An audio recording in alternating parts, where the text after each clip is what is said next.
Madame, monsieur, bonsoir. Voici les titres de l'actualité de ce dimanche 1er avril. En Afghanistan, la France poursuit son soutien aérien à la force internationale mise en place par l'OTAN. Une mission qui vient de recevoir, il y a quelques semaines, 3 nouveaux appareils. Le fleuron de l'armée de l'air, 3 Rafales de l'escadron de chasse de Saint-Didier. Un baptême du feu pour le Rafale dans une zone de conflit. Voilà l'ironie de l'histoire. À l'époque où le programme Rafale est lancé, ce sont les soviétiques qui bombardent l'Afghanistan. 20 ans plus tard, le moins que l'on puisse dire est que la donne a changé.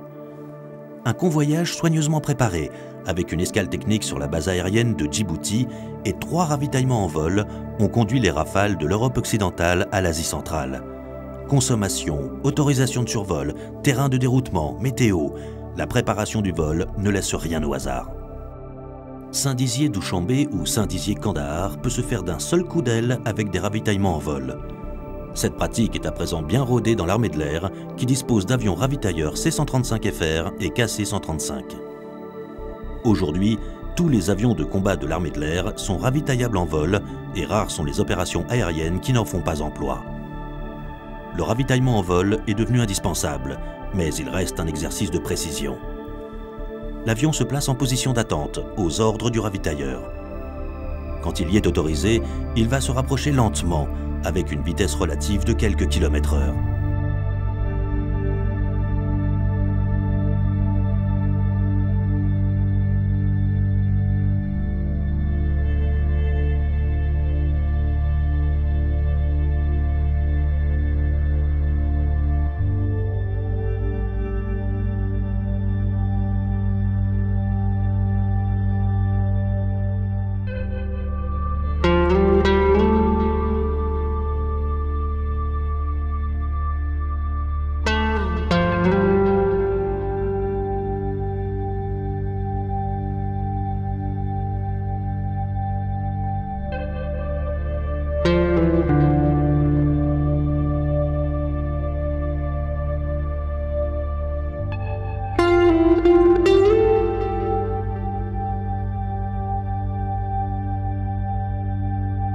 En suivant sagement le Boeing ravitailleur depuis Istres, les Rafales avalent les longitudes et avancent vers l'Est.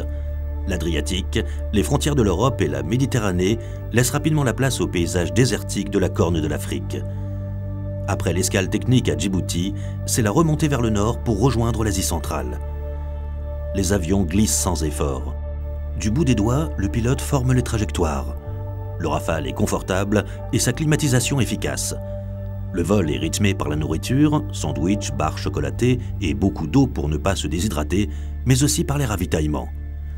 À raison d'1 tonne par minute, le Rafale prend 5 tonnes de carburant toutes les 5 minutes. Il faut pendant tout ce temps maintenir l'avion stable derrière le ravitailleur. Attention sur le Rafale à ne pas heurter la boule de l'OSF avec le panier du ravitailleur. Un travail d'orfèvre facilité par les commandes de vol électriques de l'avion qui lui donnent une très grande stabilité tout en le rendant très sensible aux sollicitations du pilote. Après plusieurs minutes de biberonnage, c'est le disconnect. Le Rafale s'écarte, ses réservoirs remplis.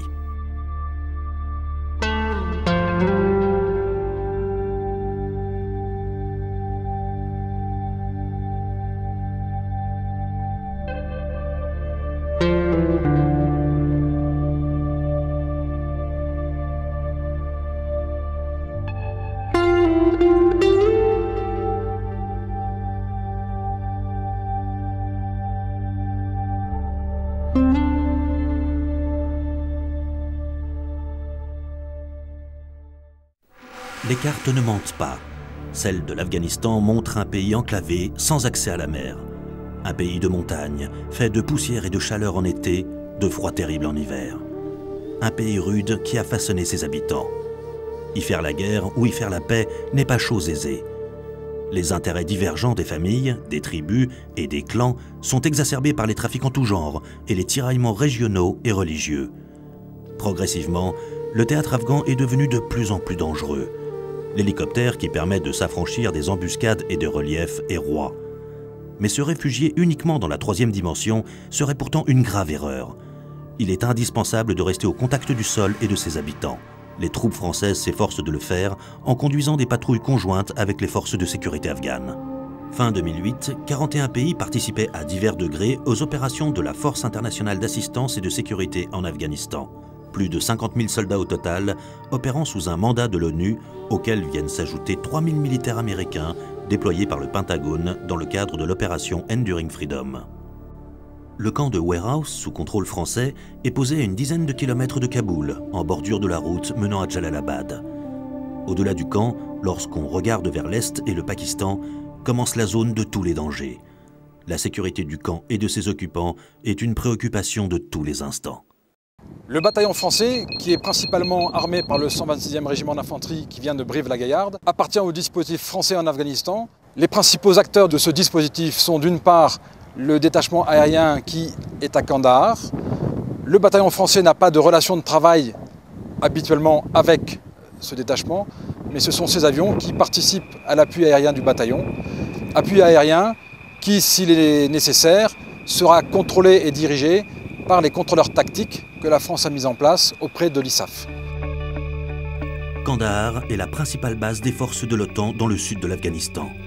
Les Britanniques, les Hollandais et les Belges y basent leurs avions de combat. Plusieurs dizaines d'hélicoptères opèrent également à partir de cet aéroport qui a gardé son aérogare et une faible activité passager. Depuis l'automne 2007, la France entretient un détachement à Kandahar de 6 avions de combat. Le contrat opérationnel de la France est simple, assurer environ 10 sorties tous les 2 jours au profit des troupes de la coalition. Pour faire voler ces avions, un détachement technique de quelques dizaines de personnes est logé sur la base. Les avions sont abrités des intempéries par des astroarches, mais c'est là leur seul confort. Ouverts à tous les vents, ces abris ne protègent guère du sable et de la poussière qui s'infiltrent partout et usent les mécaniques. Alors il faut sans cesse inspecter, nettoyer et même passer délicatement l'aspirateur sur les composants les plus sensibles, tels que les lanceleurs. Les équipages de Mirage 2000D et de Rafale préparent minutieusement chaque vol avec l'officier de renseignement.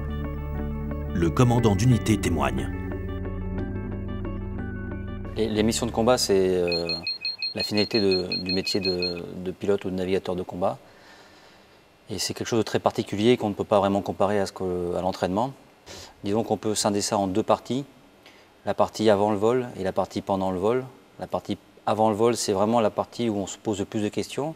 C'est-à-dire pour ça qu'il y a une préparation. C'est pour se poser des questions et trouver des réponses à nos questions. Ces questions, elles sont professionnelles. Comment on va faire la mission, comment on va la remplir, quelle est la meilleure façon de le faire. Et puis après, il y a des questions plus personnelles. Est-ce que je serai à la hauteur? Est-ce que s'il m'arrive ça, comment je vais réagir, etc. Donc il y a un aspect pré-vol qui est assez introspectif et où on se pose beaucoup de questions. Et puis après, il y a la partie dans le vol. Elle se passe bien parce qu'on a été bien préparé en métropole. La façon la plus spectaculaire de remplir une mission lorsqu'on est dans un avion de combat, c'est de tirer, soit un missile aérien, soit une bombe.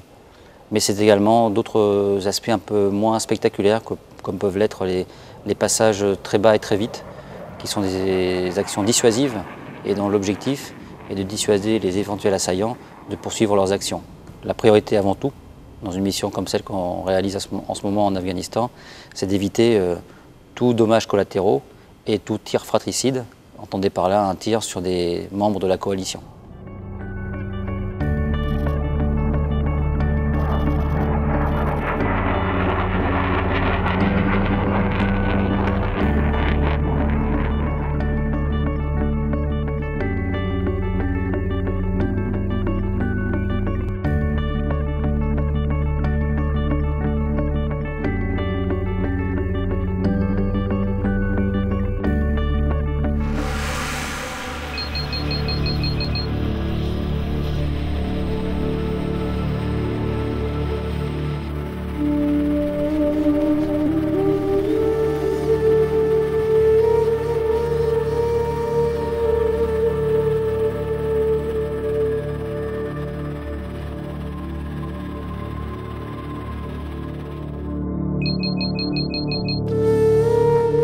En l'absence de toute menace aérienne, les avions de combat de la coalition sont exclusivement utilisés pour soutenir les troupes au sol.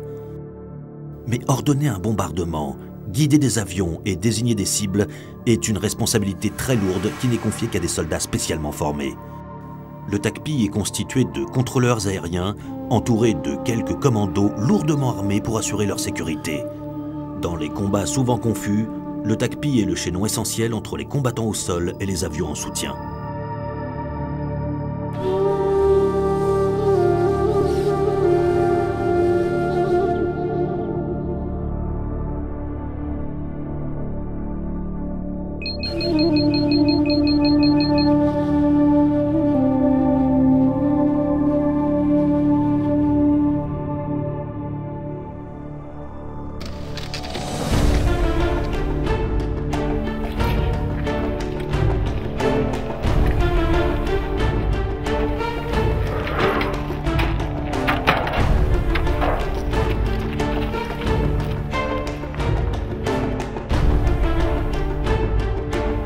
Voir, identifier, désigner.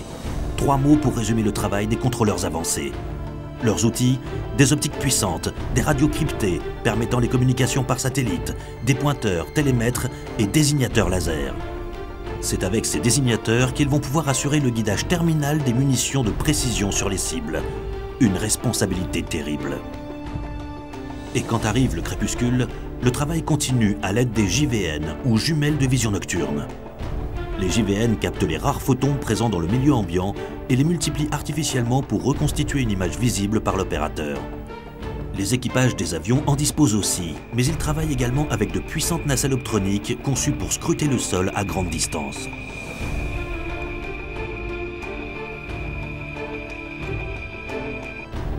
L'avion a plusieurs kilomètres de la cible dans le plan vertical. Le TACPI a plusieurs kilomètres également, mais dans le plan horizontal. Les deux regardent la même cible.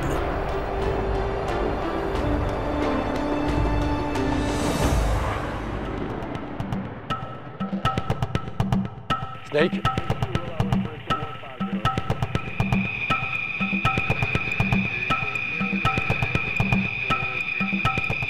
La liaison radio est permanente et le TACPI joint le geste à la parole en authentifiant son guidage avec des mouvements du pointeur laser bien visibles depuis le ciel. Lorsque l'objectif est précisément identifié, l'équipage de l'avion est autorisé au tir. Le guidage laser peut être fait depuis le sol ou depuis l'avion.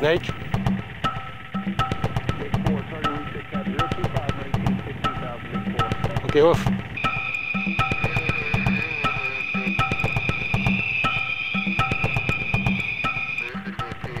Ok, attends 60 secondes, on baisse les têtes.